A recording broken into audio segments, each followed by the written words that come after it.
killer is watching us right now.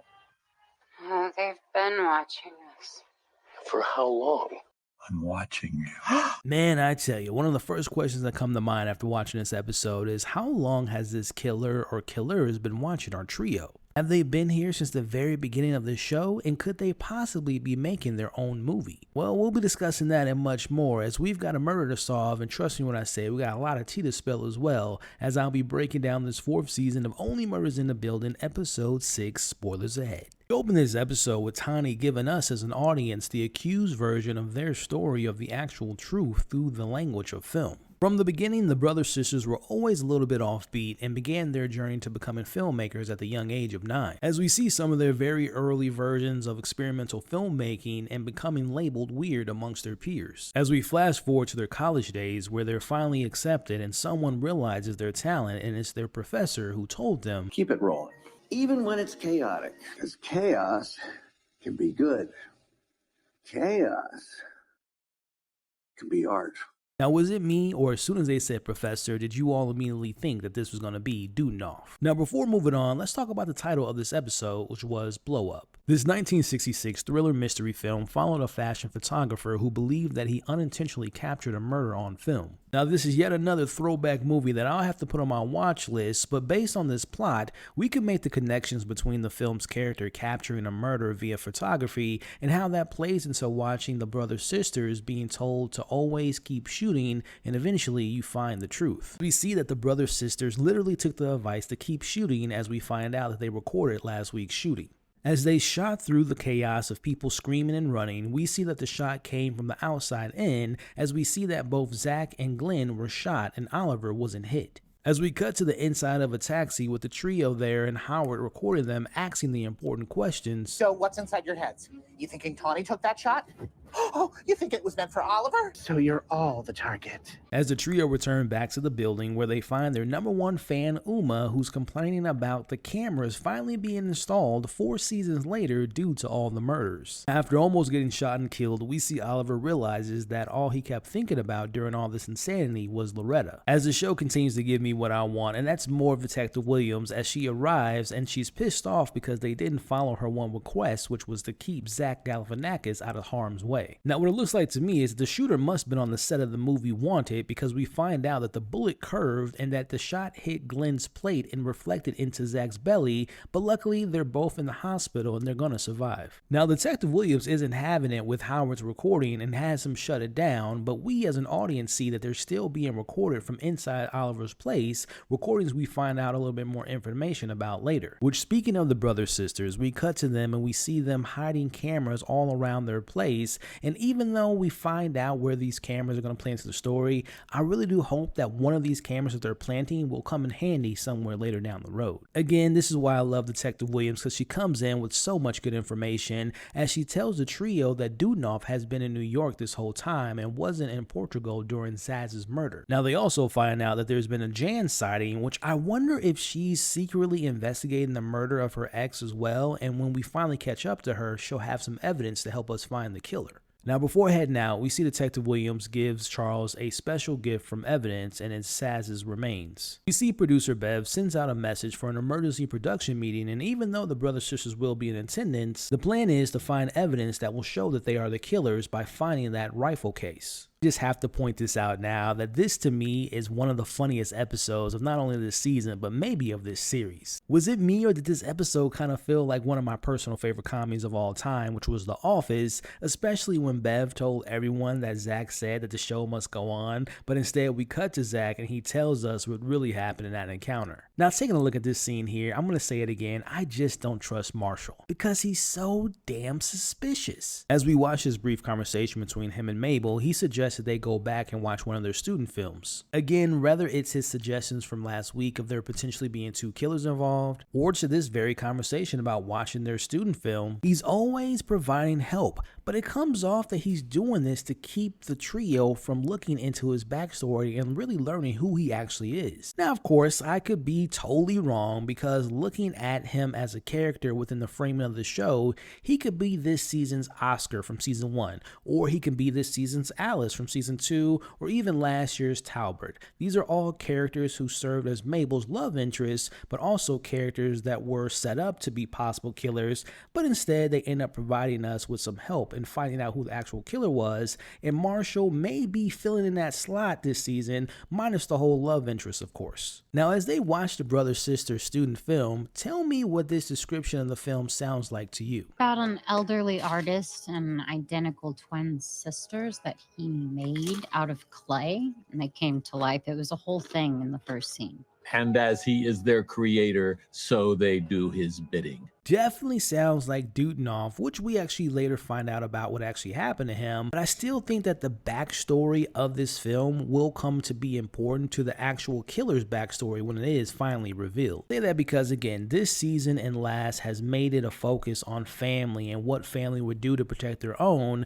and of course we've been waiting for some type of identical twin theory to come into fruition. Maybe it will come into play this time around and we might be dealing with twins, but the question is, who? As we cut to them watching the weirdness of their film, we see that the actor playing the creator of the twins is no other than Vince Fish. Cut to the trio paying Vince a visit, whose eye patch is now switched to the other side, something that they didn't press him about, which let me know in the comments if you found that to be odd and if we should be putting Vince back on our suspect list. Now we see Rudy is over there as well as they press Vince about his role in the film. Now during this conversation, it is finally revealed that the brother-sisters were indeed students of Dudenoff, and that he is a professor of film, which also ties into how the Westies knew him as well because he taught them at different points in time. Now we find out in this conversation that the brother-sisters were his favorite, as the show is really leaning into the idea and wanting us to believe that the brother-sisters are the killers, but it's almost too on the nose and too obvious that they're not the killers, or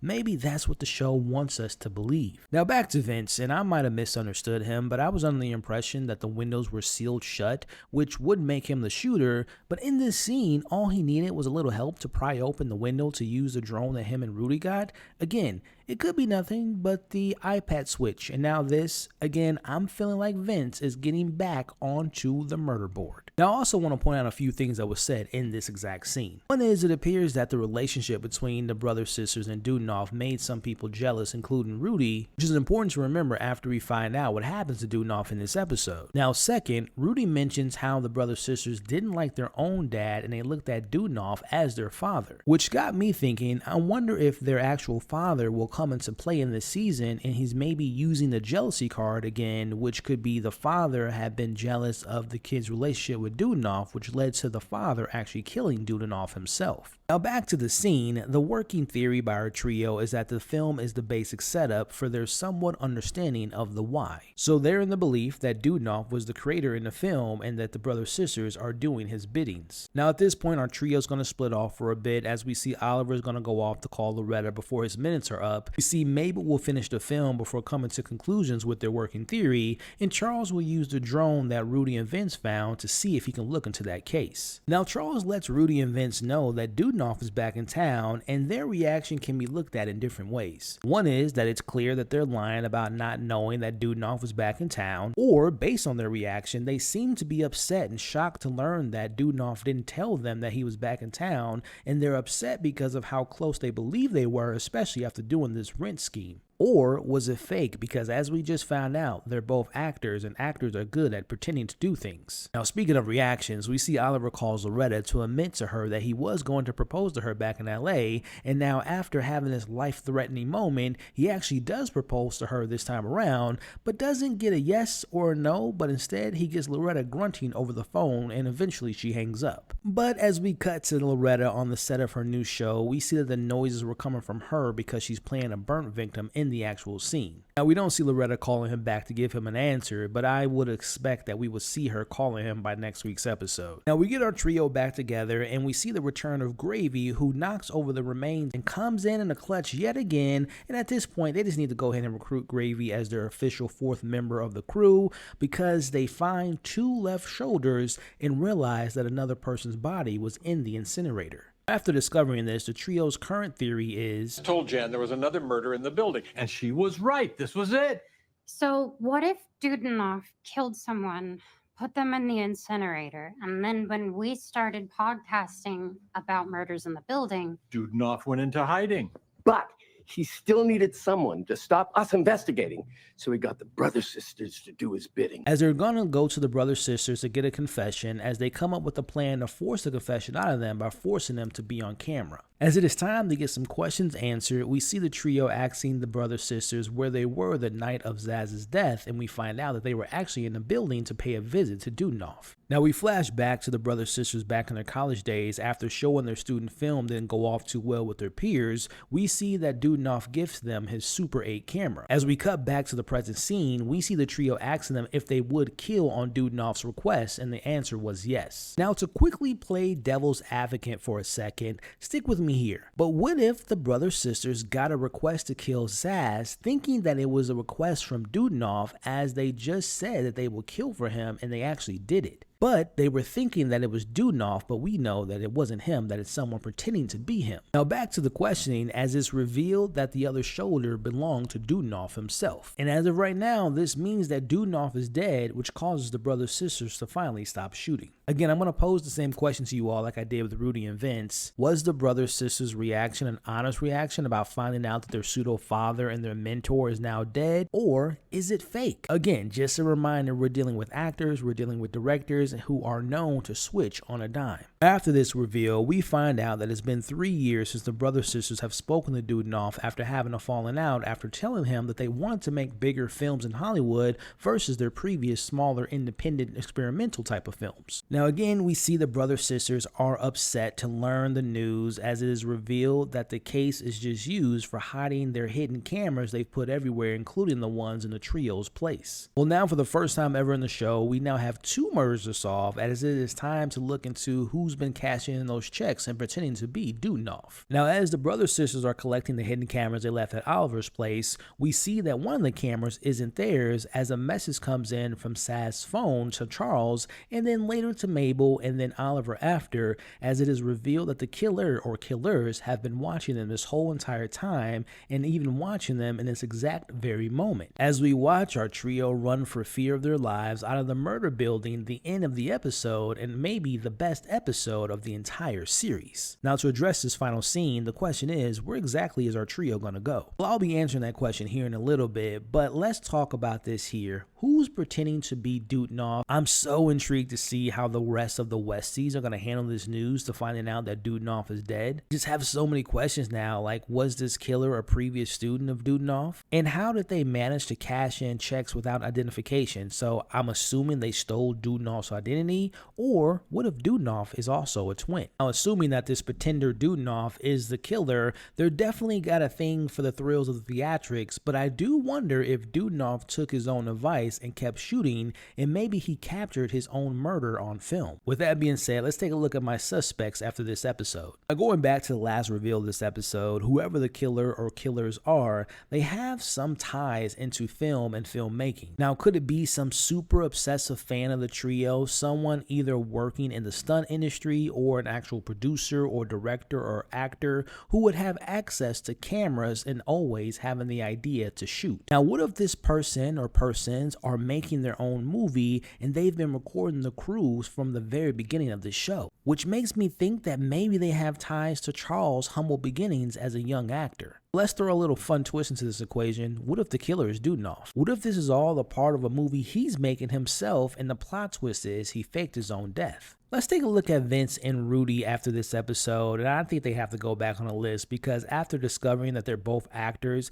again, I think they can just be playing a part of an innocent neighbor that doesn't know anything, but secretly they were jealous of the relationship between Dudnoff and the brother sisters, and they finally got their revenge. I'm going to share a little insight with you all when it comes to me watching this show. Whenever I'm taking down some notes and whenever the brother sisters are mentioned, in my notes I put the letters BS, which stand for brother sisters. But again, the reason I put BS is because what if they are BS? What if they are the actual killers? When they were young, they made experimental films, they were killing animals, they were messing around with blood. So I wouldn't put it past them to make a movie about killing their actual creator. And again, bringing in the brother sisters to this whole equation, I wonder if their dad's going to play into this story because like I said earlier, what if their dad was jealous of this relationship and he's the actual killer? And last but not least, I still have to have Marshall on my list. Now, like I said earlier, he could be that new character that is actually helping our crew and isn't the love interest of Mabel, but again, he's helping us with giving us clues and helping us figure out who the murderer is, or he's pretending, again, everyone's pretending to be someone, he's pretending to be helpful, but in all honesty, he's the actual killer. Now, overall, I love this episode so much, and I love, like I said earlier, that this is the first time we actually have to figure out 2 murders in one season. And with that comes all these crazy theories I'm throwing at you all, and I gotta be honest, this is the most difficult case of this entire series. I just love the framing of how this episode was shot through the lens of different cameras and how it was just so brilliant into the storytelling. And they really hit home the idea that someone's always watching, and just thinking about that on a meta level, we're watching them watching how to figure out who this killer is. I really thought this episode was so well written. I thought the comedy was excellent, which, speaking of excellent, I gotta take a moment to talk about the highlight of this episode, and that's gotta be the brother sisters themselves. Again, I know I'm throwing them on the murder board and saying that they're crazy and weird and all that different stuff, but the 2 actors that play them are perfect in the role. They play odd and interesting so damn well. Now, before we head out, let me share with you all the title of next week's episode and the synopsis, which the title is Valley of the Dolls, and the synopsis reads, terrified by the threat of inside the Arconia, the trio race out of the city. A member of Charles's family provides refuge, and yet this safe house proves anything but being safe. So if you all have seen the trailer of this season of Only Murders in the Building, you would see that Melissa McCartney was in the trailer,